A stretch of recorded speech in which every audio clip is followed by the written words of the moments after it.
আগের ভিডিওতে আমরা দেখে নিয়েছি যে নর্মাল স্ট্রেস কাকে বলে, শিয়ার স্ট্রেস কাকে বলে, স্ট্রেস এবং প্রেসারের মধ্যে বেসিক ডিফারেন্স কি, এটসেট্রা এটসেট্রা। এবং আগের ভিডিওটা থেকে আমরা যেটা মেন পয়েন্ট নিয়েছি সেটা হচ্ছে ডিস্ট্রিবিউটেড ফোর্স, সেটা প্রেসার হতে পারে বা স্ট্রেস হতে পারে, সেটা সবসময় ডিফাইন করতে হয় একটা পার্টিকুলার পয়েন্টে।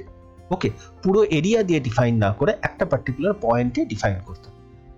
নাও আমরা সেই ডিসকাশনটাই একটু এগিয়ে নিয়ে যাব, কারণ এই নর্মাল স্ট্রেস আর শিয়ার স্ট্রেসটা বুঝলে তবেই আমরা মোর সার্কেলটা বুঝতে পারবো। ওকে, কারণ মোর সার্কেল যেটা আমরা এখন বুঝতে চলেছি, সেই Mohr circle is all about normal stress, যেটাকে আমরা সিগমা এই সিম্বল দিয়ে ডিনোট করি, এবং শিয়ার স্ট্রেস দ্যাট ইজ টাও।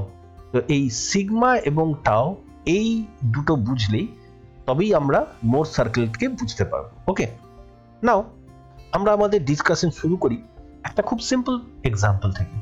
এটা একটা বার এবং এই বারটা 30 কিলো নিউটন ফোর্সে সাবজেক্টেড আছে এবং বারটা ভেঙে যাচ্ছে না, that is it is carrying this 30 kilo Newton force safely. তাহলে আমরা জানি যে এই 30 কিলো নিউটন ফোর্সের জন্য বারের ভেতরে কি হবে, স্ট্রেস ক্রিয়েট হবে। আমরা এটাও জানি যে এই 30 কিলো নিউটন ফোর্সটাকে আমরা বলি অ্যাক্সিয়াল ফোর্স। নাও আমরা ধরে নিচ্ছি আমাদের হিসেবের সুবিধার জন্য যে এই বারটার ক্রস সেকশনাল এরিয়াটা হচ্ছে 1 মিটার স্কয়ার। তো আমরা এখানে একটা র্যান্ডম সেকশন নিয়েছি xx এবং এই সেকশনে আমরা স্ট্রেস ক্যালকুলেট করব। তো আমরা ব্যাপারটাকে একটু এইভাবে ভেবে নিই যে এই আমরা যদি এই সেকশনের উপরে একটা আমরা পয়েন্ট নিয়ে নিলাম, র্যান্ডম পয়েন্ট x। নাও আমরা আমাদের যে স্ট্রেসের যে পার্টিকুলার ডেফিনেশন আছে সেখান থেকে আমরা বলতে পারি যে এই 1-1 সেকশনটাকে ইকুইলিব্রিয়ামে কে রাখছে, কারণ এই 30 কিলো নিউটন ফোর্সটা চেষ্টা করছে এই যে পার্টটা আছে সেই পার্টটাকে ডান দিক থেকে বাঁ দিকে সরিয়ে নিয়ে যেতে, কিন্তু পারছে না। কেন পারছে না? তাহলে নিশ্চয়ই ডান দিকে যে পার্টটা আছে সেই পার্টটা এই পার্টের উপর একটা 30 কিলো নিউটন ফোর্স দিচ্ছে রেজাল্ট্যান্ট, তবে এটা ইকুইলিব্রিয়ামে আছে। নাও যেহেতু এটা একটা সেকশন, মানে এখানে ডেফিনিট এরিয়া আছে, তাহলে এখানে তো একটা পয়েন্ট ফোর্স নেই, এটা হচ্ছে অ্যাকচুয়ালি কি, এটা হচ্ছে রেজাল্ট্যান্ট। এবং এখানে অ্যাকচুয়ালি একটা ডিস্ট্রিবিউটেড ফোর্স আছে আমরা ধরে নিচ্ছি, এবং এটাও ধরে নিচ্ছি যে এই ডিস্ট্রিবিউটেড ফোর্সটা হচ্ছে ইউনিফর্ম ডিস্ট্রিবিউশন। ওকে, এটা আমাদের অ্যাজাম্পশন। যেহেতু এটা ইউনিফর্ম, তাহলে আমরা ধরে নিতে পারি এর ভ্যালু কত হবে। না, আমরা অবশ্যই বলতে পারি যে এর ভ্যালু হবে 30 ডিভাইডেড বাই 1, অর্থাৎ resultant force divided by area, এবং এই ভ্যালুটা হবে আমাদের সেই ডিস্ট্রিবিউটেড ফোর্সের ম্যাগনিটিউড। যদি প্রশ্ন করি যে এটা কি স্ট্রেস, অবভিয়াসলি নর্মাল স্ট্রেস। আমরা দেখতেই পাচ্ছি সেকশনের সঙ্গে পারপেন্ডিকুলার আছে, সেই জন্য এটা নর্মাল স্ট্রেস, এবং সেই জন্য আমরা এখানে একটা সিম্বল ইউজ করেছি দ্যাট ইজ সিগমা। এবং আমরা যদি প্রশ্ন করি তাহলে এখানে সিগমা 1 এর ভ্যালু কত হলো, 30 kilo newton per metre square. Now আমরা এখানে প্লাস সিম্বল ইউজ করেছি, we have used plus symbol. কেন প্লাস? না, জেনারেলি আমরা নর্মাল স্ট্রেসের ক্ষেত্রে যদি কোনো স্ট্রেস সেই সেকশন থেকে আউটওয়ার্ড ডিরেকশনে থাকে, অর্থাৎ কোনো সেকশন থেকে বাইরের ডিরেকশনে যদি থাকে, তখন আমরা তাকে বলবো টেনসাইল স্ট্রেস। এবং এই টেনসাইল স্ট্রেস যদি হয় তখন আমরা সেই টেনসাইল স্ট্রেসকে বলবো পজিটিভ। ঠিক একই রকম ভাবে যদি এটা যদি সেকশন হয় এবং সেই সেকশনের উপরে স্ট্রেস যদি টুওয়ার্ডস দ্য সেকশন থাকে, মানে সেকশনের দিকে থাকে, বাইরে থেকে সেকশনের দিকে কাজ করছে, তখন আমরা সেই ধরনের স্ট্রেসকে বলবো কম্প্রেসিভ স্ট্রেস। Compressive stress. এবং আমরা আমাদের এই ডিসকাশনে কম্প্রেসিভ স্ট্রেসকে আমরা ধরে নেব নেগেটিভ। হাউএভার এটা একদম আরবিট্রারি, আমাদের সুবিধার জন্য আমরা কখনো কম্প্রেসিভ স্ট্রেসকেও পজিটিভ ধরতে পারি, টেনসাইল স্ট্রেসকে নেগেটিভ ধরতে পারি, সেটা আমাদের চয়েস। আপাতত আমাদের প্রেজেন্ট ডিসকাশনে আমরা এই কম্প্রেসিভ স্ট্রেসকে আমরা অলওয়েজ ধরে নেব নেগেটিভ এবং টেনসাইল স্ট্রেসকে আমরা ধরে নেব পজিটিভ। ওকে, এবং আমরা এখানে শিয়ারের ক্ষেত্রেও একটা আমাদের সিম্বল ইউজ করতে হবে, মানে একটা সাইন আমরা প্রপারলি শিয়ার স্ট্রেসের ক্ষেত্রে ইউজ করব। একবার আমাদের মোর সার্কেলকে যদি ভালো করে বুঝতে হয় তাহলে কিন্তু এই নর্মাল স্ট্রেস অর্থাৎ টেনসাইল স্ট্রেসের সাইন, কম্প্রেসিভ স্ট্রেসের সাইন আর শিয়ার স্ট্রেসের সাইন এই তিনটে জিনিস আমাদেরকে খুব ভালো করে বুঝতে হবে, এটা না বুঝলে কিন্তু আমরা মোর সার্কেলের কোনো প্রবলেম সলভ করতে পারবো না। তো টেনসাইল স্ট্রেসের সাইন তো খুব সোজা, বুঝেই গেছি যে একটা সেকশন থেকে যদি স্ট্রেস বাইরের দিকে থাকে তাহলে সেটা টেনসাইল, সেটাকে আমরা ধরবো পজিটিভ। আর যদি কোনো সেকশনের দিকে মানে নর্মাল স্ট্রেস থাকে তখন আমরা সেটাকে বলবো কম্প্রেসিভ, সেটাকে আমরা ধরে নেবো নেগেটিভ। শিয়ারের ব্যাপারটাই কি হবে পরে আসছি। নাও আমাদের এই সেকশনে এক্স পয়েন্টে কি না, অ্যাকচুয়ালি এই সেকশনের উপরে সমস্ত পয়েন্টেই নর্মাল স্ট্রেস হচ্ছে 30/1, সো এক্স পয়েন্ট ও নর্মাল স্ট্রেস হচ্ছে 30/1, আমরা সেটাকে লিখলাম সিগমা 1। সিগমা 1 কেন না, নর্মাল স্ট্রেসের জন্য সিম্বল হচ্ছে সিগমা, আর 1 সেকশন বলে আমরা এটাকে লিখেছি সিগমা 1। সিমিলারলি আমি যদি প্রশ্ন করি এই সেকশনে শিয়ার স্ট্রেস কত, এই সেকশনে শিয়ার স্ট্রেস কত, shear stress that is tau at section 1 that is tau 1 is 0। Next, এবার আমরা এই এক্স সেকশন দিয়ে একটা মানে এক্স পয়েন্ট দিয়ে আরেকটা সেকশন পাস করলাম দ্যাট ইজ সেকশন 2। আমরা এই সেকশনটাকে ধরে নিচ্ছি এটা 30 ডিগ্রি অ্যাঙ্গেলে আছে, অর্থাৎ হরিজন্টালের সঙ্গে এটার 30 ডিগ্রি অ্যাঙ্গেলে এই সেকশনটা আছে। নাও আমরা যদি আবার এই লেফট পার্টের ইকুইলিব্রিয়াম কনসিডার করি তাহলে কি দেখব না, এইদিকে 30 কিলো নিউটন আছে, তাহলে এখানেও ইকুইলিব্রিয়ামে রাখতে গেলে অবশ্যই 30 kilo Newton resultant force act করতে হবে। নাও এই যে রেজাল্ট্যান্ট ফোর্স, এই রেজাল্ট্যান্ট ফোর্সটাকে আমরা দুটো কম্পোনেন্টে ভাগতে পারি। একটা হবে প্যারালাল টু দ্য সেকশন, যেটা হবে 25.98 কিলো নিউটন, এবং এই যে কম্পোনেন্টটা আছে এই কম্পোনেন্টটাকে আমরা কি বলবো, এই কম্পোনেন্টটাকে আমরা বলবো শিয়ার কম্পোনেন্ট। ওয়াই শিয়ার? কারণ এটা প্যারালাল টু দ্য সেকশন কাজ করছে। অ্যান্ড এই যে ফোর্সটা আছে 15 কিলো নিউটন, যে ফোর্সটা আছে এই ফোর্সটাকে আমরা বলবো নর্মাল কম্পোনেন্ট। নাও তাহলে এবার যদি আমরা এই এক্স পয়েন্টেই টু সেকশনের জন্য যদি কি করি, টু সেকশনের জন্য যদি আমরা এটাকে ভেঙে নিই, what it will happen, sigma 2 is equals to 15/2। 15 মানে হচ্ছে normal force divided by area 2 that is plus 7.5 kilo newton per metre square. এইটা হয়ে গেল আমাদের নর্মাল স্ট্রেস। এবং শিয়ার স্ট্রেস কত হবে, tau 2 25.98 divided by 2 that is 13 kilo newton per metre square. Okay, now এখানে এটা কেন positive sign, why this is positive sign sigma 2, because this is tensile stress. On the contrary tau 2, এটা কি, tau 2 হবে plus. কেন plus? এবার আমরা একটু শিয়ার স্ট্রেসের সাইন নিয়ে আলোচনা করি। ওকে, নাও একটা সেকশন, এবং সেকশন থাকলেই একটা বডি থাকবে, কারণ একটা বডির গায়ে সেকশনটাকে দেখানো হয়। নাও এই সেকশনে শিয়ার স্ট্রেস পজিটিভ না নেগেটিভ সেটা আমরা কিভাবে জাজ করব? না, শিয়ার স্ট্রেস তো অলওয়েজ এই সেকশনের প্যারালাল হবে, কিন্তু প্যারালাল কোন দিকে হবে?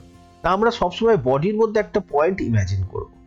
নাও এই শিয়ার স্ট্রেসের ডাইরেকশনটা এমন হবে পজিটিভ হলে যাতে করে এই পয়েন্টের রেসপেক্টে এর একটা ক্লকওয়াইজ রোটেশনাল টেন্ডেন্সি থাকে।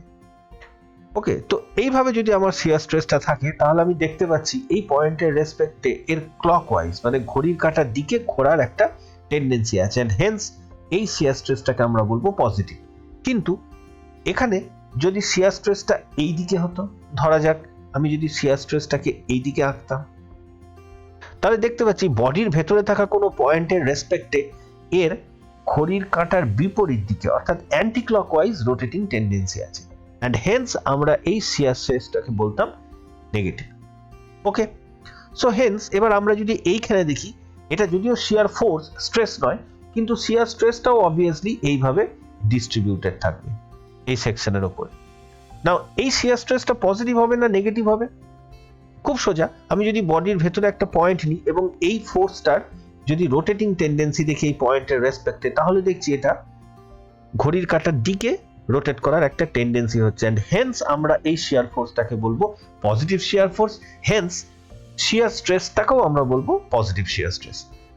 এবং এই যে নর্মাল ফোর্সটা আছে সেটাও অ্যাকচুয়ালি এই যে পুরো সেকশনটাতে ইউনিফর্মলি ডিস্ট্রিবিউটেড থাকবে, অর্থাৎ এই যে রেজাল্ট্যান্ট নর্মাল ফোর্স আছে 15 কিলো নিউটন, সেটা divided by this area, this value will be plus 7.5 kilo newton per metre square, that is tensile, আর এটা হচ্ছে 13 kilo newton per metre square shear stress. Okay, next আমরা এই X point দিয়ে আরেকটা section pass করলাম, that is 3-3। এই সেকশনটাকে আমরা দেখতে পেলাম যে এই সেকশনটা 45 ডিগ্রি অ্যাঙ্গেলে আছে।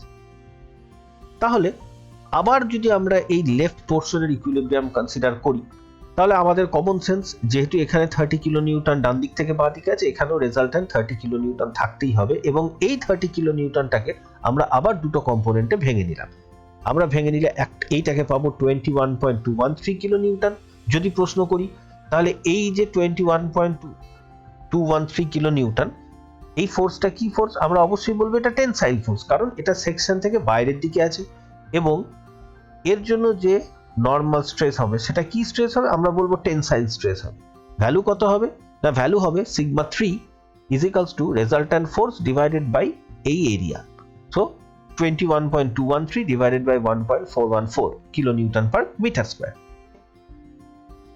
নাও এখানে আমি যদি বলি এই যে প্যারালাল টু দ্য সেকশন যে ফোর্সটা আছে সেটা কি? সেটা শিয়ার ফোর্স। সো এর ভ্যালু কত? 21.213 কিলো নিউটন, এবং এটার এরিয়া, তাহলে আমি এই ফোর্সটাকে এরিয়া দিয়ে ভাগ করে দিলাম, আমি পেয়ে গেলাম শিয়ার স্ট্রেস। মাইন্ড ইট, এখানে আমি একটা সিম্বল দেখিয়েছি এবং এই সিম্বলটা হচ্ছে মাইনাস। কেন? কারণ আমরা দেখতেই পাচ্ছি, আমরা যদি বডির ভেতরে এখানে কোনো একটা পয়েন্ট নিই, তাহলে এই পয়েন্টের রেসপেক্টে এই শিয়ার যে ফোর্সটা আছে তার রোটেটিং টেন্ডেন্সি কোন দিকে? Anti clockwise direction, and hence এই যে শিয়ার ফোর্সটা আছে এই শিয়ার ফোর্সটাও হচ্ছে মাইনাস, এবং এর জন্য ক্রিয়েটেড হওয়া শিয়ার স্ট্রেস সেটাও হচ্ছে minus. So let us come back to this basic point. তাহলে আমরা দেখতে পাচ্ছি যে এই যে আমাদের বডিটা ছিল, অর্থাৎ এই বড় বারটা ছিল, এই বড় বারটাতে 30 কিলো নিউটন ফোর্স অ্যাক্ট করছে। নাও আমাকে যদি কেউ প্রশ্ন করে এই এক্স সেকশনে স্ট্রেস কত, জেনারেলি আমাদের এই ধরনের প্রশ্ন হলেই আমাদের উত্তর খুব রেডি থাকে যে ফোর্স ডিভাইডেড বাই এরিয়া। নাও এখানে ফোর্স হচ্ছে 30 ডিভাইডেড বাই এরিয়া হচ্ছে 1 মিটার স্কোয়ার, তাহলে আমার স্ট্রেস কত হবে? না 30 divided by 1, that is 30 kilo newton per metre square. কিন্তু এটা ঠিক নয়। এটা কখন ঠিক? একমাত্র এই ভার্টিক্যাল সেকশনটার জন্য এটা ঠিক। আমরা দেখলাম এই ভার্টিক্যাল সেকশন হলে এই পয়েন্টে এটা নর্মাল স্ট্রেস হয় এবং শিয়ার স্ট্রেসের ভ্যালু কত হয়? 0। কিন্তু যদি আমি সেকশনটা ভার্টিক্যাল না নিয়ে কোনো একটা ইনক্লাইন সেকশন নিই, এটা বা এটা বা এটা কিংবা এইরকম সেকশন যদি নিই, তাহলেই কিন্তু ভ্যালুটা আর এই ফোর্স বাই এরিয়া হবে না, তখন কিন্তু ভ্যালুটা পাল্টাতে থাকবে। ওকে, তাহলে ইন জেনারেল এখন যদি আমাকে কেউ প্রশ্ন করে what are the values of sigma and টাও অ্যাট পয়েন্ট এক্স, মানে এই এক্স পয়েন্টে সিগমার ভ্যালু কত আর টাও এর ভ্যালু কত, নর্মাল স্ট্রেস কত আর শিয়ার স্ট্রেস কত, তো অবভিয়াসলি দ্য কোয়েশ্চেন হবে দেয়ার আর এ লট অফ দেম। আমার উত্তর হবে দেয়ার আর এ লট অফ দেম, প্রচুর ভ্যালু আছে এই পয়েন্টে, যতগুলো প্লেন পাস করা সম্ভব ততগুলো ভ্যালু। এবং যদি প্রশ্ন করি কতগুলো প্লেন পাস করা সম্ভব, উত্তর হচ্ছে ইনফাইনাইট প্লেন পাস করা সম্ভব। এই পয়েন্ট দিয়ে অসংখ্য প্লেন পাস করতে পারে এবং প্রত্যেকটা প্লেনের জন্য এই এক্স পয়েন্টে একটা করে সিগমা একটা করে টাওয়ের ভ্যালু থাকবে। তাহলে এবার আমরা একটা জেনারেল ছবিকে কনসিডার করি। ধরা যাক এই এবি হচ্ছে একটা জেনারেল স্ট্রাকচার, ঠিক আছে? এটা একটা বিম হতে পারে, এটা একটা শ্যাফট হতে পারে, এটা একটা বড় বিল্ডিং হতে পারে, ব্রিজ হতে পারে, যে কিছু হতে পারে, এবং এই যে লোডে সাবজেক্টেড এই লোডটাও খুব জেনারেল। নাও আমি এই স্ট্রাকচারটার ভেতরে একটা পয়েন্ট কনসিডার করেছি এক্স।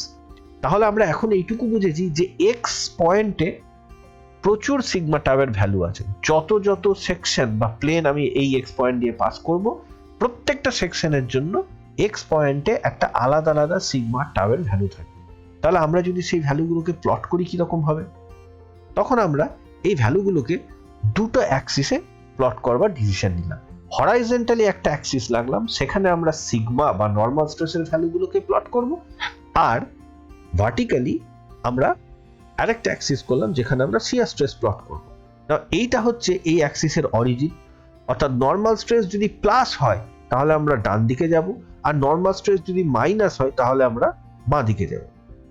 এটা যদি প্লাস হয় মানে কি, আমরা প্লাস ধরেছি টেনসাইল স্ট্রেসকে, তাহলে আমরা সোজা কথাই বলতে পারি যে যদি টেনসাইল স্ট্রেস হয় সিগমার ভ্যালু, তখন আমরা এই ডান দিকে যাব, আর যদি কম্প্রেসিভ স্ট্রেস হয় তখন আমরা বাঁ দিকে যাব।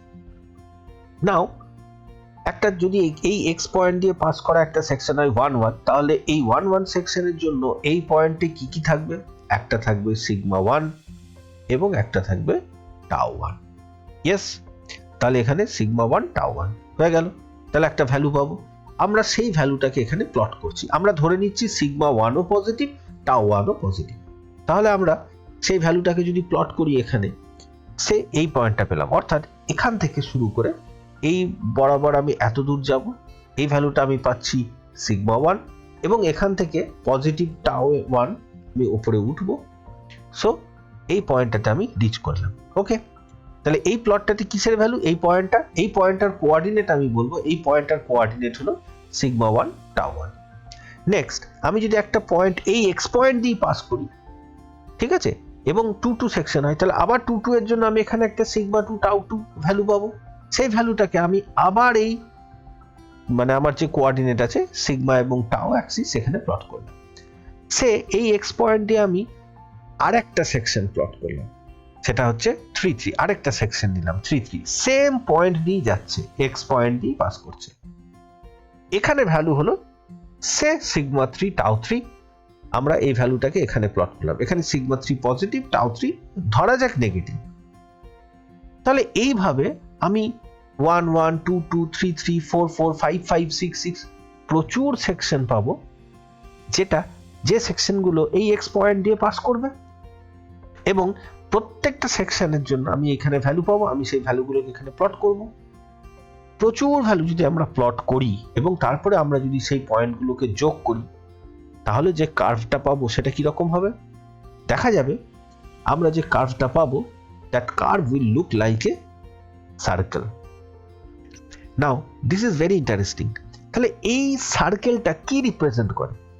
This circle is a 2D plot of all the possible values of sigma and tau at point x। মানে এই x পয়েন্টে যত পসিবল সেকশন তুমি কাটতে পারো না কেন, এবং প্রত্যেকটা সেকশনের জন্য এই পয়েন্টে একটা করে সিগমা এন্ড টাও থাকবে, সেই ভ্যালুটা অবশ্যই এই সার্কেলের মধ্যেই কোনো না কোনো পয়েন্টে হবে। অর্থাৎ সব ভ্যালুগুলোকে আমি প্লট করলে that value will be a circle. এই সার্কেলটাকে বলা হয় মোর সার্কেল। এবং সবসময় মনে রাখবে, মোর সার্কেলের সেন্টার যেটা, সার্কেলের যেটা কেন্দ্র, সেইটা কিন্তু সবসময় এই যে নর্মাল স্ট্রেসের যে অ্যাক্সিসটা আছে অর্থাৎ সিগমা অ্যাক্সিস, তার উপরে থাকবে। তাহলে আমরা আপাতত এইটুকু বুঝতে পারলাম যে এই মোর সার্কেল জিনিসটা কি। মোর সার্কেল হচ্ছে basically plot of sigma and tau. Now এখানে একটা জিনিস একটু খেয়াল রাখবে, সেটা হচ্ছে এইখানটা এই যে অ্যাক্সিসটা আছে নর্মাল স্ট্রেসের অ্যাক্সিস, এটাকে কিন্তু আমি এক্স অ্যাক্সিস বলছি না, এটাকে বলছি হরাইজন্টাল অ্যাক্সিস। ঠিক একই রকম ভাবে শিয়ার স্ট্রেসের যে অ্যাক্সিস, সেই শিয়ার স্ট্রেসের অ্যাক্সিসটাকে আমরা বলছি ভার্টিক্যাল অ্যাক্সিস, এটা কিন্তু ওয়াই অ্যাক্সিস নয়। তাহলে এখানে সমস্ত সিগমার ভ্যালুকে আমরা এইদিকে প্লট করব, সেই সিগমার ডিরেকশন যাই হোক না কেন। অর্থাৎ এই দিকে যদি কোনো সিগমা থাকে সেই ভ্যালুটাও আমরা এখানে প্লট করব, এরকম ভাবে যদি কোনো সিগমা থাকে সেই ভ্যালুটাকেও এখানে প্লট করব, এই দিকে যদি কোনো সিগমা কাজ করে সেই ভ্যালু এখানে প্লট করব, এই দিকে যদি কোনো সিগমা কাজ করে সেই ভ্যালু এইদিকে প্লট করব। আমরা শুধু কি খেয়াল রাখবো যে এই যে সিগমাটা, সেই সিগমাটা পজিটিভ না নেগেটিভ, মানে টেনসাইল না কম্প্রেসিভ। যদি টেনসাইল হয় মানে পজিটিভ হয়, তাহলে আমরা এই যে অরিজিন আছে অরিজিন থেকে ডান দিকে প্লট করব, আর যদি কম্প্রেসিভ হয় তাহলে নেগেটিভ ধরে নিয়ে অরিজিন থেকে বাঁ দিকে প্লট করব। So this is the explanation of more circle. যে মোর সার্কেল জিনিসটা কি, মোর সার্কেল জিনিসটা কি, হোয়াট ইজ মোর সার্কেল, আমরা সেটা বুঝে নিলাম। এবার আমরা দেখে নেব যে মোর সার্কেল আমরা কি করে ড্র করব। নাও তাহলে এখানকার যেটা এখন বিগ কোয়েশ্চেন, সেটা হচ্ছে যে আমরা মোর সার্কেল ড্র করতে গেলে কতগুলো সিগমা এন্ড টাও ভ্যালু দরকার। আমরা তো এটুকু বুঝলাম যে মোর সার্কেল ড্র করতে গেলে আমাকে একটাই পয়েন্টে ডিফারেন্ট সিগমা টাও ভ্যালু দরকার, ঠিক তো, কারণ ডিফারেন্ট প্লেনে পাবো। প্রশ্ন হচ্ছে কতগুলো সিগমা এন্ড টাও ভ্যালু পেলে আমরা মোর সার্কেল ড্র করতে পারবো। আমরা সির্ফ দুটো সিগমা এন্ড টাও ভ্যালু যদি পেয়ে যাই এক্স পয়েন্টে, তাহলেই আমরা মোর সার্কেল ড্র করে ফেলতে পারবো। অর্থাৎ আমি যদি এই পয়েন্ট দিয়ে পাস করা একটা সেকশন নিই, যে এই সেকশনের সিগমা ভ্যালু এবং টাও ভ্যালু এটা যদি আমি জেনে যাই, এবং আমি যদি এখানে আর একটা সেকশন নিই, এই লাল সেকশনটা, দিয়ে এই পয়েন্টে সিগমা এন্ড টাও ভ্যালু বের করে নিই, তাহলে এই যে দুটো সেট পেলাম এটা দিয়ে আমি মোর সার্কেল ড্র করে নিতে পারবো, প্রোভাইডেড এই সেকশন দুটো একটা একটার সঙ্গে পারপেন্ডিকুলার বা লম্ব হয়। ওকে, অর্থাৎ পরস্পরের সঙ্গে 90 ডিগ্রি অ্যাঙ্গেলে থাকা দুটো প্লেনে যদি ওই পয়েন্টে আমি নর্মাল স্ট্রেস আর শিয়ার স্ট্রেস বের করে নিতে পারি, তাহলে সেই ভ্যালু দুটো দিয়ে আমি মোর সার্কেল ড্র করে ফেলতে পারবো। ঠিক ব্যাপারটা কিরকম না, এইখানে একটা সেকশন নেওয়া হয়েছে, এই সেকশনটা কি সেকশন? ভার্টিক্যাল। তাহলে এক্স পয়েন্ট দিয়ে পাস করা এইখানে একটা ভার্টিক্যাল সেকশন আমরা নিয়ে নিয়েছি, এবং এই সেকশনের জন্য এক্স পয়েন্টে নর্মাল স্ট্রেস কত? সিগমা এক্স, শিয়ার স্ট্রেস কত? টাউ। তাহলে এই সেকশনের জন্য আমরা সিগমা এক্স এন্ড টাউ এটা পেয়ে গেলাম। নেক্সট, এই এক্স পয়েন্ট দিয়ে আমরা আরেকটা সেকশন পাস করছি হরাইজন্টাল। নাও এইখানে সিগমা আর টাউ পেয়ে গেলাম, অর্থাৎ এক্স পয়েন্টেই স্ট্রেস হচ্ছে সিগমা ওয়াই এবং টাউ, খালি সেকশনটা হচ্ছে হরিজন্টাল। তাহলে আমরা একটা ভার্টিক্যাল সেকশনের জন্য ভ্যালু পেয়েছি, একটা হরাইজন্টাল সেকশনের জন্য ভ্যালু পেয়েছি এই এক্স পয়েন্টে। ব্যাস, এই দুটো ভ্যালু দিয়ে আমরা আমাদের মোর সার্কেল ড্র করে নিতে পারবো। নাও ইন মোস্ট কেসে মোর সার্কেল বা এইসবের ক্ষেত্রে একটা এইরকম ছবি দেওয়া থাকে। ওকে, এই ছবিটাতে বেসিক্যালি কি বলা থাকে? এই ছবিটা হচ্ছে আমরা এক্ষুনি যেটা ডিসকাস করছিলাম, যে দুটো সেকশনের ছবি দেওয়া আছে। বেসিক্যালি এখানে আমরা দেখতে পাচ্ছি এখানে 4টে সেকশনের ছবি দেওয়া আছে। এই যে এখানে যে স্কোয়ার মতো এলিমেন্টের ছবিটা দেওয়া আছে, এটা কি? এটাকে কিন্তু কখনোই ভাববে না যে এটা কোনো বড় স্কোয়ার বা কিছু। অ্যাকচুয়ালি এটা একটা পয়েন্ট। আমরা এটাকে ধরে নেব এটা হচ্ছে খুব ছোট্ট একটা এলিমেন্ট, এতটাই ছোট যে you can treat it as a point.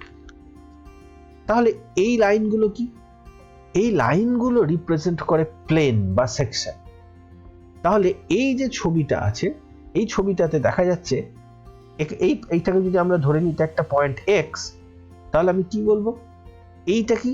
এই পার্টটুকু হচ্ছে যে এটা হচ্ছে এক্স পয়েন্ট দিয়ে পাস করা একটা ভার্টিক্যাল সেকশন, এবং এই সেকশনের উপরে যে এক্স পয়েন্টটা আছে, এই এক্স পয়েন্টে নর্মাল স্ট্রেস হচ্ছে সিগমা এক্স এবং শিয়ার স্ট্রেস হচ্ছে টাউ।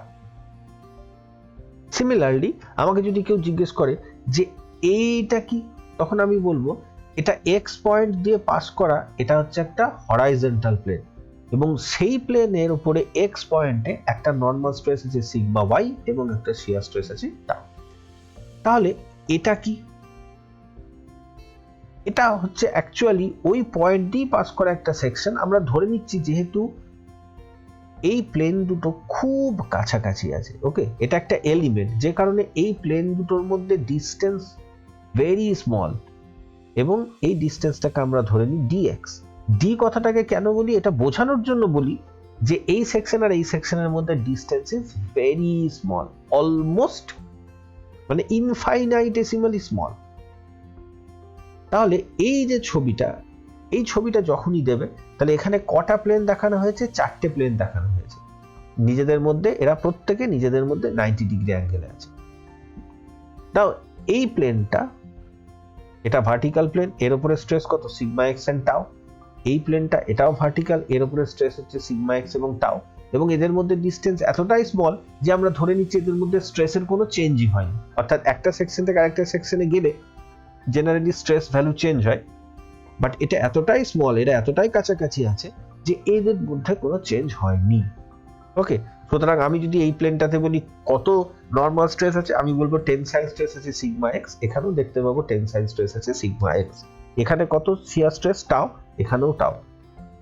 নাও এই ছবিটাতে আমরা শিয়ার স্ট্রেসের ডাইরেকশনটাকে নিয়ে একটু কথা বলবো। আমরা যে ছবিটা এঁকেছি, আমি যদি প্রশ্ন করি যে আচ্ছা এইখানে এই যে স্ট্রেসটা আছে সিগমা এক্স, এটা পজিটিভ না নেগেটিভ? আমরা দেখতে পাচ্ছি এইটা হচ্ছে সেকশন বা প্লেন, সেই প্লেন থেকে বাইরের দিকে আছে, অ্যান্ড হেন্স আমরা এটাকে বলবো পজিটিভ, এবং এটা টেনসাইল। ঠিক এটাও হচ্ছে টেনসাইল দ্যাট ইজ পজিটিভ, এটাও টেনসাইল দ্যাট ইজ পজিটিভ, এবং এটাও tensile that is positive. Well, what about the shear stress? আমরা এই এলিমেন্টের ভিতরে একটা পয়েন্ট ইমাজিন করি, এখানে দেখতে পাচ্ছি শিয়ার স্ট্রেসটা রোটেটিং টেন্ডেন্সি কোন দিকে, এই দিকে। ওকে, তাহলে এই শিয়ার স্ট্রেসটা পজিটিভ। এই শিয়ার স্ট্রেসের রোটেটিং টেন্ডেন্সি কোন দিকে এই পয়েন্টের রেসপেক্টে, এগেন ক্লকওয়াইজ, অ্যান্ড হেন্স এই শিয়ার স্ট্রেসটা হচ্ছে পজিটিভ। তাহলে আমরা এখানে বললাম এটাও পজিটিভ শিয়ার, এটাও পজিটিভ। What about this? এই পয়েন্টের জন্য এটা কি হবে? এই শিয়ার স্ট্রেসটা anti clockwise rotating tendency, and hence এই শিয়ার স্ট্রেসটা হচ্ছে নেগেটিভ। এই শিয়ার স্ট্রেসটার রোটেটিং টেন্ডেন্সি ও anti clockwise, hence this is negative. So now with this আমাদের পুরো ছবিটা আশা করি পরিষ্কার হয়ে গেল যে এইটা হচ্ছে আমাদের সেই ভ্যালু। অর্থাৎ এখান থেকে আমরা সোজা কথাই এই ছবিটা থেকে আমরা যেটা নেব সেটা হচ্ছে সিগমা এক্স কত, সিগমা ওয়াই কত, অর্থাৎ দুটো এবং করসপন্ডিং শিয়ার স্ট্রেস কত। না, এটা দেখানো যায় যে একটা প্লেনে ভ্যালুটা, শিয়ার স্ট্রেসের ভ্যালু যদি পজিটিভ হয় তাহলে ঠিক তার সঙ্গে থাকা 90 ডিগ্রিতে শিয়ার স্ট্রেসের ভ্যালুটা নেগেটিভ হবে, কিন্তু ভ্যালুটা সমান হবে। এটা প্রুফ করা যায় ইকুইলিব্রিয়াম থেকে। এটাও নেগেটিভ, এটা পজিটিভ হলে এটাও নেগেটিভ, এটাও নেগেটিভ। আবার এটাকে যদি নেগেটিভ ধরি তাহলে এর সঙ্গে 90 ডিগ্রিতে থাকে এটা পজিটিভ, 90 ডিগ্রিতে থাকে এটা পজিটিভ। তো এই যে শিয়ার স্ট্রেস এবং এই শিয়ার স্ট্রেস বা এটা এবং এটা, এগুলোকে বলে কমপ্লিমেন্টারি শিয়ার স্ট্রেস। অর্থাৎ একটা প্লেনে যে শিয়ার স্ট্রেস ঠিক সেই পয়েন্টে 90 ডিগ্রিতে থাকা আরেকটা প্লেনের শিয়ার স্ট্রেসকে বলে কমপ্লিমেন্টারি শিয়ার স্ট্রেস। ওকে, কমপ্লিমেন্টারি শিয়ার স্ট্রেসের ভ্যালু অলওয়েজ ইকুয়াল হয়, কিন্তু সাইন রিভার্স হয়। ওকে, অর্থাৎ একটা প্লাস হলে আরেকটা মাইনাস হয়। এই এলিমেন্টটা যখন আমরা বুঝতে পেরে গেছি, এবার আমরা মোর সার্কেল খুব ইজিলি এখান থেকে ড্র করে ফেলতে পারবো। ঠিক আছে, তো আমাদের নেক্সট ভিডিওতে এবার আমরা দেখব যে কিভাবে মোর সার্কেল আমরা ড্র করব। তবে এখানে আরেকটা জিনিস বলে রাখা ভালো যে এই যে ছবিটা আমরা দেখছি, এই রকম ছবি বদলে আমরা পরীক্ষার হলে এটাও দেখতে পারি, এইরকম ছবিও দেখতে পারি। বেসিক্যালি সব ছবিগুলো হচ্ছে সেম। ঠিক আছে, প্রত্যেকটা ছবিতেই আমাকে দুটো মানে 90 ডিগ্রিতে থাকা প্লেনগুলোকে আমাকে দেখানো হচ্ছে। আমি যদি প্রশ্ন করি এখানে আমার কটা প্লেন আছে, আমি দেখতে পাচ্ছি এখানে আমার দুটো প্লেন আছে। ওকে, এইটা আর এটা 90 ডিগ্রিতে আছে। এখানে আরেকটা প্লেন আছে, এই প্লেনের উপরে ভ্যালু সিগমা এন আর টাউ এর, এই ভ্যালুটা নিয়ে আমার কোনো মাথা ব্যথা নেই। আমার বেসিক্যালি প্রয়োজন হচ্ছে এই দুটো ভ্যালু। এখানে কটা প্লেন আছে একে অপরের সঙ্গে 90 ডিগ্রিতে থাকা? চারটে। তাহলে আমি কোন দুটো প্লেন নিয়ে কাজ করব? যে কোনো দুটো, হয় এটা এবং এটা, কিংবা এইটা এবং এটা, কিংবা এটা এবং এটা, অর এই ভ্যালু প্লেনটা এবং এই ভ্যালু প্লেনটা। এই প্লেনগুলোকে অর্থাৎ নিজেদের মধ্যে 90 ডিগ্রিতে থাকা যে কোনো দুটো প্লেনকে আমি সিলেক্ট করব, তাদের মধ্যে সিগমা এন্ড টাউ এর ভ্যালু নেব, and I will draw my Mohr circle. Okay, কিভাবে মোর সার্কেল ড্র করব সেটা আমরা দেখে নেব আমাদের নেক্সট ভিডিও।